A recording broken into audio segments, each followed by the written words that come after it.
Kiko Pangilinan declines offer to lead Senate Blue Ribbon Committee.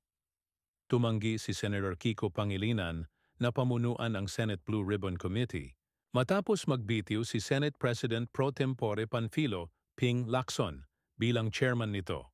Sa post niya sa X, dating Twitter, sinabi ni Pangilinan na magiging unwise para sa kanya na tumanggap ng ika-4 na komite. Sa kasalukuyan, pinamumunuan na niya ang mga Senate Committees on Agriculture, Food and Agrarian Reform, Justice and Human Rights, at Constitutional Amendments and Revision of Codes, ani Pangilinan. Mas makabubuting ituon niya ang oras sa sektor ng agrikultura at food security, kung saan siya nakapaglingkod na ng higit 15 years. I believe it is in helping address the serious challenges of the agri-sector that I can best serve our country. Aniya dagdag pa niya.